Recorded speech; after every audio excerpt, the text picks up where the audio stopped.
The following is an AZPM original production.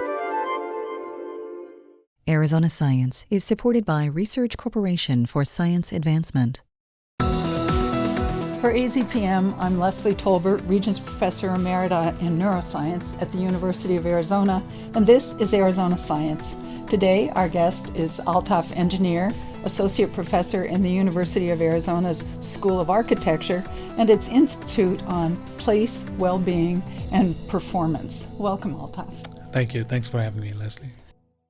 Tell us what attracted you to the goal of improving the design of built environments by focusing on social and behavioral issues. Well, I was in practice for many years after graduate school in the U.S., and I worked on the East Coast in Washington, D.C. for a couple of different architectural firms on building projects.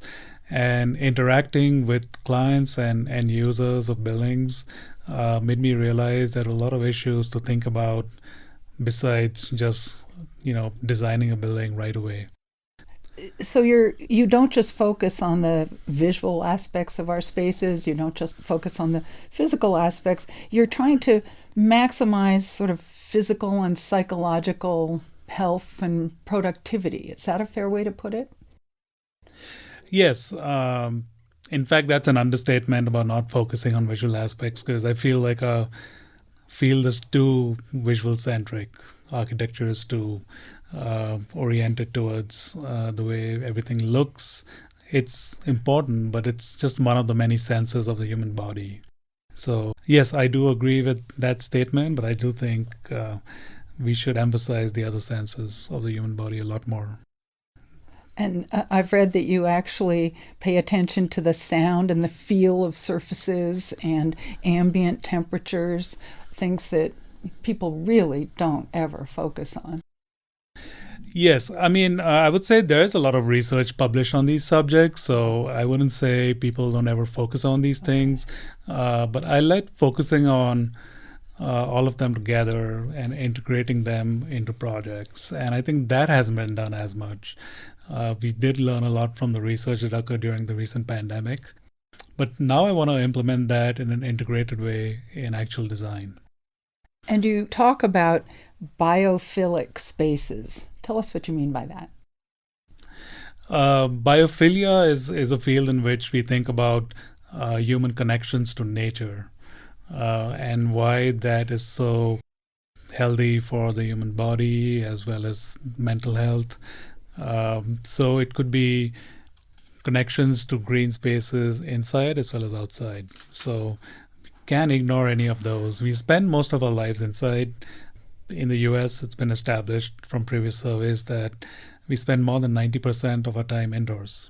So, and this includes car environments because we are in a concealed, sealed space, and we have some of the same issues of air quality and all of that. Mm-hmm. So, biophilia really taps into our primitive senses of connections to the outdoors, green spaces, and studying how that helps us mentally as well as physically.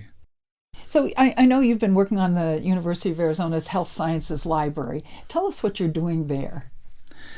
We are trying to implement our research in terms of evidence-based and user-centric design that I mentioned earlier in the fields of health and well-being, with specific focus on environmental conditions in terms of lighting, acoustics, indoor air quality, and space optimization, allocation, and spatial features characterization. So the Health Sciences Library was a great opportunity for us to go ahead and actually work on the design of these things. So we did the most fun part of the project, which was developing concepts and proposals based on data that we gathered from observations, measurements, and interactive sessions with the community. Well, this is very exciting. I think most of us don't think about how the built environment is influencing our health and well-being. Thank you very much. Thank you for having me here again. My pleasure.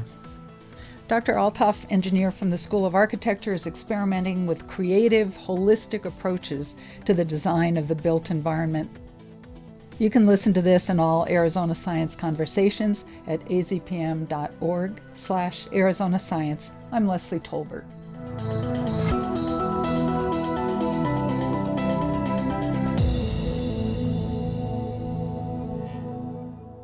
Thank you to Research Corporation for Science Advancement for their support of Arizona Science.